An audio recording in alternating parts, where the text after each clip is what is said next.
Pension പരിഷ്കരണം നീട്ടിവെക്കാൻ അനുവദിക്കില്ല. KSSPA. Service പെൻഷൻകാർക്ക് 2024 July 1 മുതൽ ലഭിക്കേണ്ട പെൻഷൻ പരിഷ്കരണം അനിശ്ചിതമായി നീട്ടിവെക്കാൻ അനുവദിക്കില്ലെന്ന് KSSPA ജില്ലാ പ്രസിഡന്റ് K. ബാലകൃഷ്ണൻ പ്രസ്താവിച്ചു.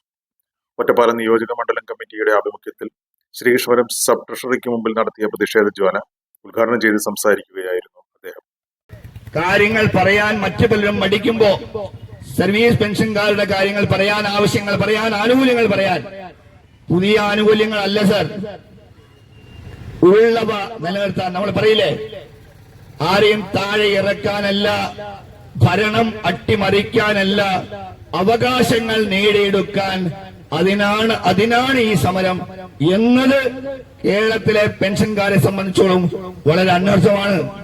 കാലാകാലങ്ങളായി നടത്തിയിരുന്ന പെൻഷൻ ഡിവിഷൻ 2019 ശേഷം പെൻഷൻ ഡിവിഷൻ ന്യായമായും 2024 നടത്തേണ്ടതാണ്.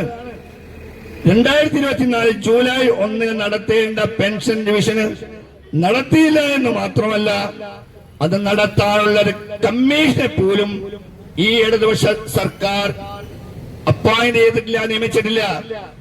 24 ജൂലൈ 1 കഴിഞ്ഞ് വർഷം 1 കഴിഞ്ഞു. ഇപ്പോഴും പെൻഷൻ പരിഷ്കരണത്തിലുള്ള ഒരു കമ്മീഷൻ നിയമിക്കാനുള്ള പ്രാരംഭ നടപടികൾ പോലും സർക്കാർ ചെയ്യാത്ത മൂലമാണ് ഇങ്ങനെ ഒരു സമര പരിപാടി വയോധികരായ പെൻഷൻകാർക്ക് നടത്തേണ്ടി വന്നത്. കിട്ടേണ്ട ആനുകൂല്യങ്ങൾ യഥാസമയം കിട്ടാതെ 1,00,000-ലധികം പേർ നമ്മുടെ ഇടത്തും വലത്തും ഇരുന്നവർ, നമ്മുടെ ഏറ്റവും അടുത്ത സുഹൃത്തുക്കൾ മരിച്ചു കഴിഞ്ഞു. അവരുടേതല്ലാത്ത കാരണത്താലാണ് അവർക്ക് ആനുകൂല്യം നിഷേധിക്കപ്പെട്ടത് എന്നതാണ് നാം ആലോചിക്കേണ്ടത്. ഈ പെൻഷൻകാർക്ക് ഇതുവരെ ആരുണ്ട് ഇവിടെ ചോദിക്കാൻ? ഞങ്ങളതൊന്ന് കാണട്ടെ എന്ന തരത്തിലുള്ള വളരെ അഹന്ത നിറഞ്ഞ സമീപനമാണ് കേരളത്തിലെ സംസ്ഥാന സർവീസ് പെൻഷൻകാരോട് ഈ സർക്കാർ കാണിക്കുന്നതിന്റെ അനുഭവ സാക്ഷ്യമാണ്. ഒരേ സമയത്ത് 2%, 3% വളരെ നിഷ്പ്രയാസം തരാമായിരുന്ന സർക്കാർ അത് വളരെ മനഃപൂർവ്വം ഈ പെൻഷൻകാർക്ക് ഇത് മതി എന്ന ധാരണയിൽ തന്നെയാണ് ഇത്രയും കാലമായി തരാത്തത്. പ്രതിഷേധ ജ്വാലയ്ക്ക് മുൻപ് ശ്രീകൃഷ്ണപുരം ടൗണിൽ പ്രതിഷേധ പ്രകടനം നടത്തി.